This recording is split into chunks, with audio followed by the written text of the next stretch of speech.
Hello दोस्तों, नमस्कार। Welcome back to curious for the daily dose of Indian football. तो सबसे पहले बात करते हैं इंडियन नेशनल टीम के न्यू हेड कोच की अपॉइंटमेंट की रिगार्डिंग। एक मेजर अपडेट निकल के आ रहा है। As per the PTI report, AIFF की टेक्निकल कमेटी की मीटिंग आज होने वाली है, जिसके हेड है आई.एम. विजयन। एंड उनके अंडर जो 170 एप्लीकेशन आए हैं उनको स्क्रूटिनाइज किया जाएगा एंड उसके बाद उसमें से कुछ कैंडिडेट को शॉर्टलिस्ट किया जाएगा। ये जो शॉर्टलिस्टेड कैंडिडेट की लिस्ट होगी देन वो पास ऑन की जाएगी टू दी एक्सको कमेटी एंड फिर एक्सको कमेटी फाइनल डिसीजन बनाएगी कि भाई कौन होगा नेशनल टीम का new head coach. Technical committee जितने भी कैंडिडेट को शॉर्टलिस्ट करेगी उनको रीज़न भी देना पड़ेगा कि भाई क्यों ये कैंडिडेट यहाँ पे बेस्ट है for the national team job, क्या उनकी ऐसी क्वालिफिकेशन है, ये सारी जस्टिफिकेशन उनको यहाँ पे देनी पड़ेगी। एंड एक और रिपोर्ट ये भी यहाँ पे आ रही है कि एआईएफएफ अब बहुत जल्द यहाँ पे नेशनल टीम का कोच अपॉइंट करना चाहते हैं। वो यहाँ पे प्रोसेस में जब ज़्यादा लंबा टाइम वेस्ट नहीं करना चाहते, क्योंकि सितंबर में आपकी ऑलरेडी फीफा विंडो आ रही है एंड अक्टूबर में 2 क्रूशियल यहाँ पे आपके क्वालिफायर के मैचेस है। तो उसके चलते वो चाहते हैं कि जल्द से जल्द कोच की अपॉइंटमेंट हो एंड दैट्स वाई उन्होंने शायद इंटरव्यू वाला जो प्रोसेस है उसको यहाँ पे वो स्किप डाउन करेंगे, क्योंकि ऑलरेडी उन्होंने कोचेस को बोल दिया है कि आपकी जो भी सैलरी एक्सपेक्टेशन है एंड आपका जो नेशनल टीम के लिए विजन है वो हमें बता दीजिए यहाँ पे अपनी एप्लीकेशन में ही। तो अब आई थिंक आपको प्रोसेस और ज़्यादा यहाँ पे फास्ट मूव अप होता हुआ दिखेगा एंड आई थिंक इस मंथ के एंड में या फिर फर्स्ट वीक ऑफ अगस्त तक आपको नेशनल टीम का न्यू हेड कोच मिल जाएगा। So that's how process is gonna work. Late me know guys, what's your expectation, what's your opinion about this. Comment section में अपना ओपिनियन जरूर बताइएगा। नेक्स्ट बात करते हैं न्यू स्पोर्ट गवर्नेंस बिल के बारे में। जी हाँ दोस्तों, आज काफ़ी बड़ा दिन है क्योंकि गवर्नमेंट पार्लियामेंट में the new sporting governance bill 2025 को इंट्रोड्यूस करने वाली है, जिसका कई सारे लोग बेसब्री से इंतजार कर रहे थे एंड इंडियन फुटबॉल के पर्सपेक्टिव से भी this very very important bill. And ये जो न्यू स्पोर्ट गवर्नेंस बिल है, this is the biggest reform in Indian sport till now. इससे पहले 2011 में स्पोर्ट कोड एक करके एक बिल आया था, बट ये जो बिल है इससे भाई आपके पूरे इंडिया में जो स्पोर्ट का गवर्नेंस है उसमें मेजर ओवरहॉल आने वाला है, क्योंकि ये जो बिल या फिर इसमें जो क्लोजेस है वो आपके जो ओलंपिक के चार्टर से या फिर जो फीफा जैसी इंटरनेशनल स्पोर्ट बॉडीज़ है उनके जो रूल्स रेगुलेशन स्टैट्यूट्स है उनको बेंचमार्क मानते हुए इन्होंने बनाया है। एंड क्योंकि India eyeing for the 2036 Olympic, तो इसी के चलते ये एक मेजर रिफॉर्म यहाँ पे गवर्नमेंट करने जा रही है।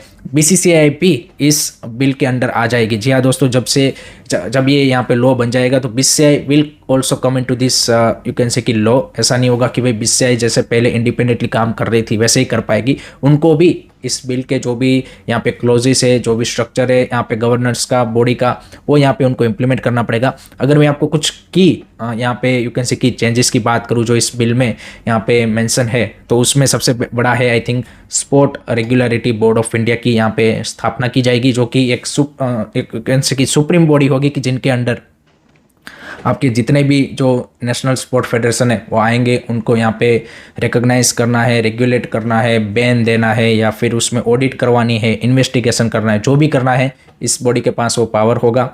उसके अलावा एक नेशनल इलेक्शन पैनल करके भी आएगी, स्पोर्ट इलेक्शन पैनल, कि जो यहाँ पे जितने भी इलेक्शन होते हैं यहाँ पे फेडरेशन के उनको ओवरलुक करेगी, उनमें ट्रांसपेरेंसी की यहाँ पे यू कैन से कि चीज़ें देखेगी।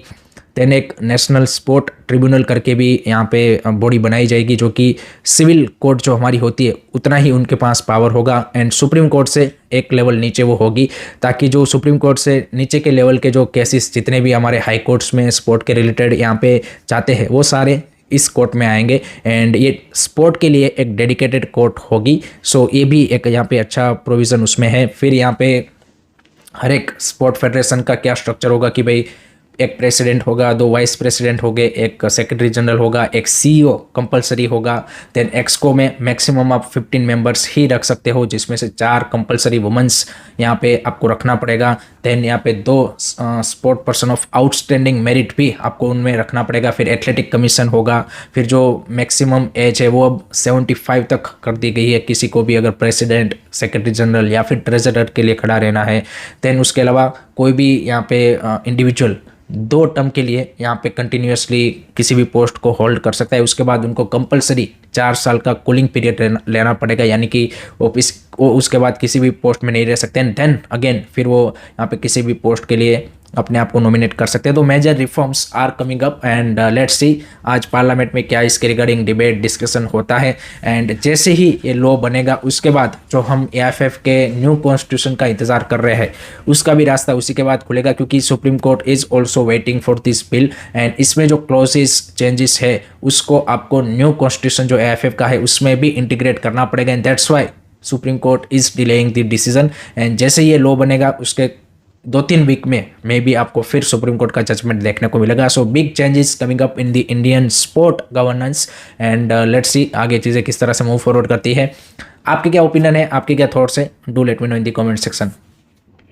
थर्ड बात करनी है भाई, आज से किक ऑफ हो रहा है दुरांत कप 2025। जी हाँ, इंडिया का एंड एशिया का one of the oldest tournament and I know कि उतना ज़्यादा हाइप नहीं है but this is the tournament जो कि आपके इंडियन फुटबॉल सीजन का यहाँ पे यू कैन से कि ओपनिंग टूर्नामेंट होता है, जिसका चांस है कि ये आपका लास्ट टूर्नामेंट भी हो सकता है इस सीजन का, seeing the all the condition. But आज से किक ऑफ हो रहा है शाम 5:30 बजे East Bengal versus South United FC का मैच है, जो कि एक बेंगलोर का फर्स्ट डिवीज़न का क्लब है, उनके बीच में यहाँ पे मैच खेला जाएगा। ऑस्कार ब्रूसोन जो ईस्ट बंगाल के कोच है उन्होंने बोला कि फॉरेनर्स में हमारे यहाँ पे Diamantakos, Saul Crespo and Rashid 3 ही अवेलेबल रहेंगे, बाकी जो Kevin Sibille and Miguel Ferreira है वो अभी तक रजिस्टर नहीं हो पाए ड्यू टू दी यहाँ पे इंटरनेशनल ट्रांसफर सर्टिफिकेट अभी तक उनको नहीं मिला है, दैट्स वाई। सो 3 फॉरेनर उनके अवेलेबल होंगे and East Bengal is one of the favourite in this tournament because of the squad strength and everything and foreigners भी वो यहाँ पे खिला रहे हैं। North East is another club की जो कि भी फॉरेनर के साथ इस टूर्नामेंट में खेलेगा एंड आई थिंक मोहन बगान लेटर ऑन दी टूर्नामेंट जब वो आगे प्रोग्रेस करेंगे तो वो भी अपने फॉरेनर को इंक्लूड करेंगे। सो ये 3 टीम एट द मोमेंट आप बोल सकते हैं कि दुरांत कप के लिए फेवरेट्स है, बाकी Punjab FC, Jamshedpur FC and उन सब का भी देखना रहेगा किस तरह से परफॉर्मेंस रहता है। बट आज शाम 5:30 बजे पहला मैच है एंड सोनी नेटवर्क के प्लेटफॉर्म के ऊपर सोनी लीव और वहाँ पे आप इस मैचेस को देख पाएंगे। I think East Bengal are favourite for this match against South United FC but you never know भाई, यहाँ पे सरप्राइज भी आपको देखने को मिल सकते हैं।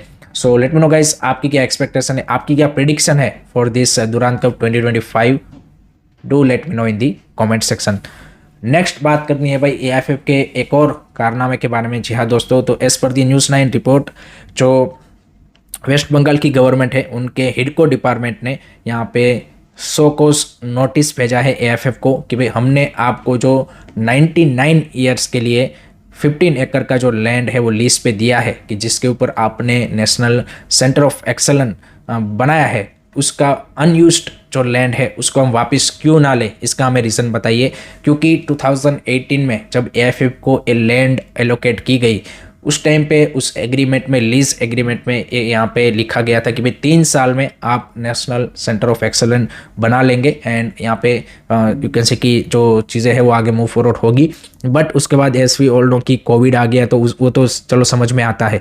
बट 2021 के बाद भी यहाँ पे और पर्टिकुलरली जो कल्याण चौबे की बॉडी आई उसके अंडर भाई जो नेशनल सेंटर ऑफ एक्सेलेंस में जो काम होना चाहिए था वो उस तरह से नहीं हुआ एंड जो काम की क्वालिटी भी है, जिन्होंने भी यहाँ पे उस यहाँ पे एनसी को विजिट किया है उनका भी मानना है कि वो उस क्वालिटी का नहीं हुआ है, जबकि आपने 30 से 35 करोड़ रुपए उस पर खर्च किए हैं क्योंकि फीफा की ग्रांट उसमें आई थी, एएफसी की ग्रांट थी, फिर एएफएफ ने खुद पैसा भी लगाया हुआ था, लैंड आपको वेस्ट बंगाल गवर्नमेंट ने एलोकेट की थी एंड अभी भी यहाँ पे एएफएफ उसका फुल यूटिलाइजेशन नहीं कर पाया है। एएफएफ के जो डिप्टी जनरल सेक्रेटरी उन्होंने रिस्पॉन्स में उस नोटिस के लिखा है कि ड्यू टू दी कोविड और फिर हमारे कुछ नेशनल टीम के कैंप भी वहाँ पे हुए हैं, ये सारे जस्टिफिकेशन उन्होंने दिए हैं। बट देखते हैं अब वेस्ट बंगाल गवर्नमेंट आगे किस तरह से एक्शन लेती है कि क्या जो अनयूज्ड जो लैंड है उसको वापस ले लेती है या फिर एएफएफ को रखने देती है। बट दिस शोज थी भाई कि भाई कल्याण चौबे के अंडर यहाँ पे जो एक आपका नेशनल सेंटर ऑफ एक्सेलेंस ऐसा बनना चाहिए था। आप क्रिकेट का एनसीए देखिए जो बेंगलोर में यहाँ पे बीसीसीआई ने बनाया है, it's world class and I think football में भी आप इस तरह की चीज़ क्रिएट कर सकते थे, आपके पास पैसा सब कुछ था बट यहाँ पे यू कैन से कि राइट लीडरशिप नहीं थी, that's the most unfortunate part. So देखते हैं आगे national sport centre of excellence का क्या होता है। नेक्स्ट उसके बाद बात करते हैं भाई इंडियन ओरिजिन हम फुटबॉलर्स के, तो कई बार बात करती है कि भाई कौन सी लीग में खेल रहा है, ये यहाँ पे खेल रहा है, वो वहाँ पे खेल रहा है, लेकिन not only that Indian origin लोग भाई फुटबॉल में बाकी जो की मैनेजमेंट के पोजीशन है उसमें भी यहाँ पे अब धीरे धीरे अपना जो यू कैन से कि टैलेंट है वो दिखा रहे हैं। रिसेंटली इंडियन ओरिजिन सुदर्शन ने भाई यहाँ पे जो Newcastle United Premier League का one of the top club जो है, एंड लास्ट सीजन भी उनकी परफॉर्मेंस ज़बरदस्त रही थी, उनके वो टेक्निकल डायरेक्टर के तौर पे अपॉइंट हुए हैं। उससे पहले वो एटलांटा बीसी जो कि इटली का टॉप डिवीज़न क्लब सीरिया है, उनके उनके वहाँ पे वो टेक्निकल डायरेक्टर ऑफ फुटबॉल के तौर पे काम कर रहे थे। उससे पहले जो पोर्टुगल क्लब है बेनिफिका, उसमें वो काम कर चुके हैं। So not only Indian origin footballers but Indian origin बाकी जो डायस्पोरा लोग हैं वो भी फुटबॉल में मेजर जो पोजीशन है टेक्निकल डायरेक्टर जैसी पोस्ट की, जो कि कोई छोटी मोटी पोस्ट नहीं होती किसी भी फुटबॉल क्लब में, उसमें भाई वो यहाँ पे अब ये पोजीशन को होल्ड कर रहे हैं। सो दिस शोज कि भाई इंडियन लोगों में वो टैलेंट तो है, but right opportunity and right platform की उनको ज़रूरत है। So that's good to see Sudarshan getting that post.